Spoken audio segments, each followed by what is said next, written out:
Kahit may tigil putukan na sa Lebanon, posible pa ring aktibo ang supply line ng Hezbollah, lalo na sa border ng Syria.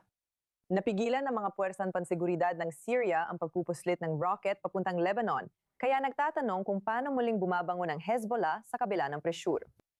Makakasama natin ngayon si Dr. Zoe Livornik, mananaliksik at tagapagsalita sa Alma Center para magbahagi ng karagdagang kaalaman. Zoe, dati nang ginagamit ang Syria bilang ruta papuntang Hezbollah sa ilalim ni Bashar al-Assad. Pero inaasahan na sa bagong pangulong si Ahmed al-Shara ay mas lalakas sa aksyon laban sa mga milisyang suportado ng Iran. Hindi ba ito nangyayari sa hangganan ng Lebanon? Well, may mga pagtatangkang-pigilan ang mga smuggling network na ito. Gayunpaman, nakikita natin na aktibo pa rin sila hanggang ngayon.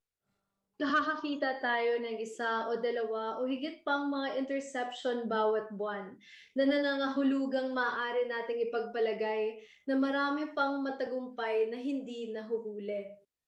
Kaya ang smuggling network ay talagang aktibo pa rin. Umaangkop ito, nagbabago dahil sa pagbagsak ng Assad regime.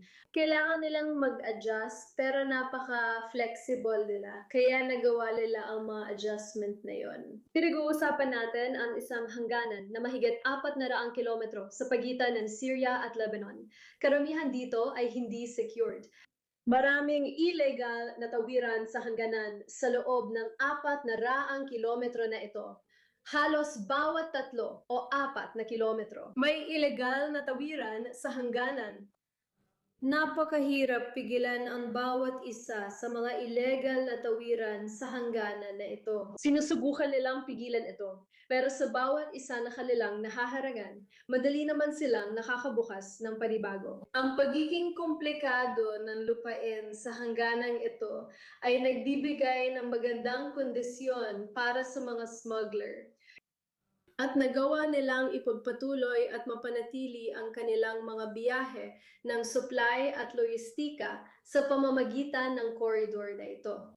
Sa kabila ng pagbagsak ng rehimen ni Assad, sa kabila ng katotohanang kasalukuyan tayong nasa tunggalian at may matinding pressure sa Hezbollah. Napakahalidel ito para sa kanila, para sa mga Iranian at para sa Shiite axis na mapanatili ang koridor ng supply at logistika na ito. Kaya sinisiguro nila na magagawa pa rin nila ito. Gaano kahalaga ang pagsisiguro ng hangganan na ito kung talagang magtatagal ang tigil putukan sa pagitan ng Lebanon at Israel? Ibig ko sabihin, anong kailangan gawin para mapigilan ng Hezbollah na muling mag-armas sa pamamagitan ng Syria? Napakahirap dahil malinaw na sinusubukan ng mga Syrian na gawin yon. Pero mahirap talaga, ito ay isang mahirap na proseso at para sa isang bansa na humaharap sa napakaraming hamon. Tulad ng Syria na wala namang epektibong operasyon at puwersa ng seguridad at hindi kayang kontrolin ang buong hangganan na ito. Malamang matagal pa bago nila magawa ang tamang hakbang para mapanatiling ligtas ang hangganan, kung magagawa man. Lagi itong magiging hamon. Magiging hamon ito para sa isang bansa na may lahat ng mga kalamangan at may mga mekanismo ng panloob na seguridad at kontrol sa hangganan. Sa tingin mo, tatanggapin ba ng Syria ang tulong mula sa ibang bansa kung hindi nila kaya, kahit mula sa Estados Unidos o internasyonal na organisasyon, pero hindi mula sa Israel? Ang Estados Unidos ay talagang inalis na lahat ng kanilang mga puwersa kamakailan lang at hindi interesado na ibalik ang kanilang mga puwersa sa Syria. Marahil mas gusto namin hindi maging bahagi ng prosesong ito ang Turkey o ang mga Ruso, kahit na pareho silang may presensya sa Syria sa kasalukuyan. Kaya mahirap isipin kung sino talaga ang maaaring magkontrol sa hangganang ito. Ang pamahalaan ng Lebanon, malinaw naman sa kabilang dulo, ay dapat ding makontrol ang hangganan sa kanilang panig.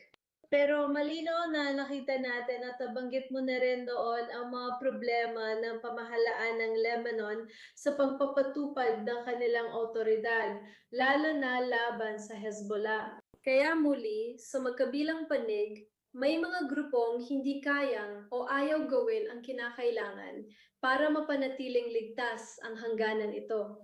na kahit pa kaya nila, may kakayahan sila at interesado sila, magiging malaking hamon pa rin ito. Kaya malamang ay patuloy pa rin natin makikita na magiging problema ito sa malapit na hinaharap. At ipagpapatuloy at pananatilihin pa rin nila ang mga smuggling network na ito. Sige, Dr. Zoe Libornek, salamat sa pagbabahagi ng iyong pananaw tungkol sa Syria at Lebanon at sa pagsama sa I-24 News English. Maraming salamat. Maraming salamat din.